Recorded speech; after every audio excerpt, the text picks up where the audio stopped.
ब्रजभूषण जी उर्फ पंडित जी ने गीता ज्ञान ब्लॉग जब से लिखना शुरू किया, उनके जीवन में बहुत सारे बदलाव आए हैं। हर बदलाव अच्छा हो ये जरूरी नहीं, लेकिन उनके साथ इस मामले में लगभग सारे बदलाव अच्छे ही हुए हैं। वैसे तो उन्हें बचपन से ही गीता में गहरी दिलचस्पी थी, लेकिन जब से ब्लॉग पर लिखना शुरू किया तब से असल जिंदगी में इसके प्रयोग को लेकर उन्हें बहुत कुछ सीखने को मिला है, जो कि आप और हम यहां सुन रहे हैं। लेकिन जैसे एक सर्जन जब बीमार होता है तब अपना ऑपरेशन खुद नहीं कर पाता, नाई अपने बाल खुद नहीं काट पाता, और इससे भी सटीक एक और कहावत कि घर की मुर्गी दाल बराबर होती है, लगभग यही हाल पंडित जी के घर का है। उनकी पत्नी के अलावा उनके घर में 2 बेटे हैं जो अच्छे खासे पढ़े लिखे, समझदार और अच्छी नौकरियों पर हैं। लेकिन जब बात पिता के अनुभव सुनने और उनकी सलाह मानने पर आती है तब इन्हीं बेटों को अपने पिता की सोच पुराने जमाने की लगने लगती है। एक समय ऐसा आया जब पंडित जी को लगने लगा कि उनके बच्चों को न सिर्फ गीता के ज्ञान जानने बल्कि अपनी जिंदगी में उतारने की भी सख्त जरूरत है। बात साल 2020 की है, वही साल जब कोरोना महामारी ने पूरी दुनिया को अपने घातक पंजों में जकड़ लिया। पूरी दुनिया इसके डंक से कराह रही थी, क्या अमीर क्या गरीब, हर देश हर व्यक्ति इसके खौफ तले जी रहा था। ऐसा भयानक मंजर शायद हर किसी ने पहली बार देखा था। जो बीमार थे उन्हें बीमारी ने तबाह किया, जो बीमारी से बच भी गए उनके रोजगार खतरे में आ गए। लोगों को घरों में सिमट कर काम करना पड़ा और लगभग हर इंसान का मानसिक स्वास्थ्य किसी न किसी हद तक प्रभावित हुआ। यही हाल शास्त्री जी के घर का भी था। उनकी पत्नी हर वक्त परेशान रहती कि कहीं उनके परिवार में किसी को बीमारी ना हो जाए। बेचारी हमेशा एक खौफ के साए में रहती। पंडित जी के लाख समझाने पर भी उनका डर न खत्म होता न कहीं जाता। हर वक्त अपने दोनों बच्चों की चिंता में रहती, जो दूर दूसरे शहरों में लॉकडाउन के कारण फंसे हुए थे। किसी तरह कोशिश करके पंडित जी का छोटा बेटा अभिनव अपने शहर वापस आ गया। उसके ऑफिस ने घर से काम करने की सुविधा दे रखी थी।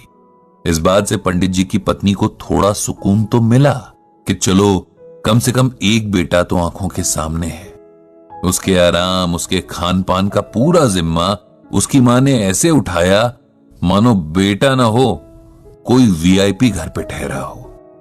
इधर पंडित जी का इनबॉक्स लोगों के सवालों, दर्द भरी कहानियों से भरा रहने लगा।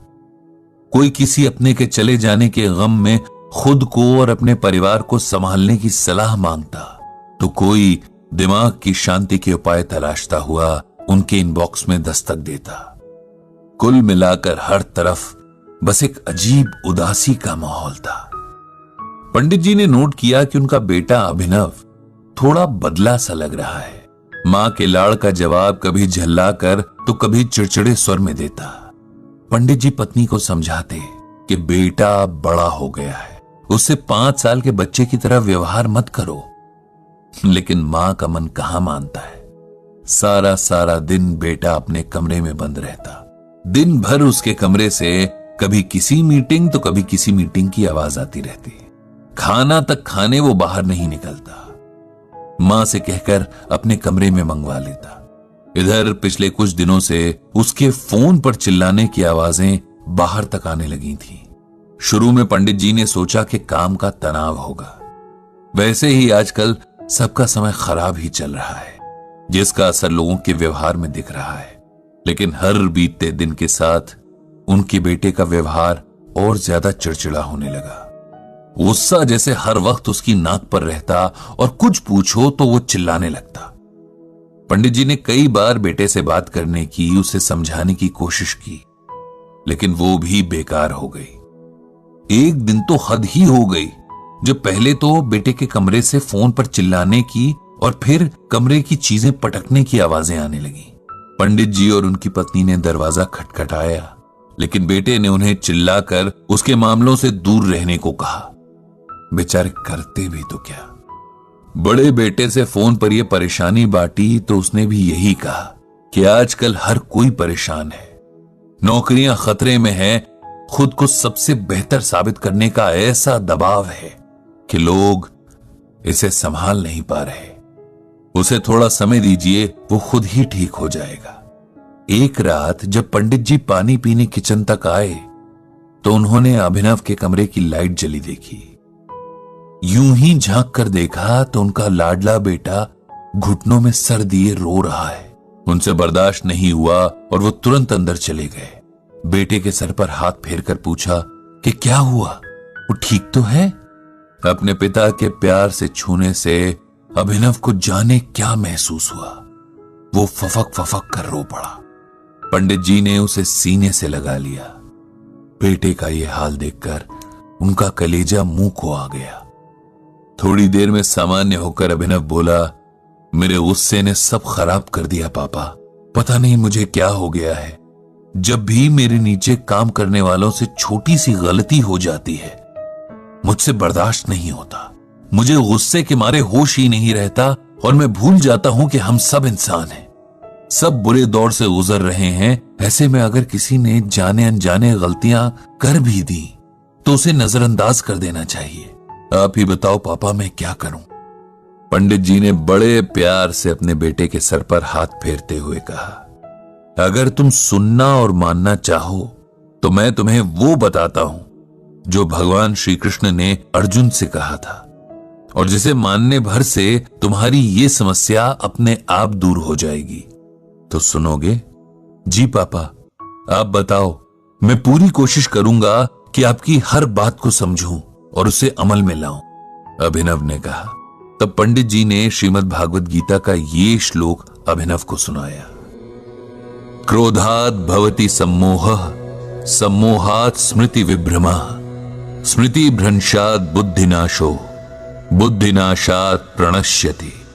ये गीता के दूसरे अध्याय का 63वां श्लोक है, जिसका अर्थ है क्रोध से मनुष्य की मति यानी बुद्धि मारी जाती है।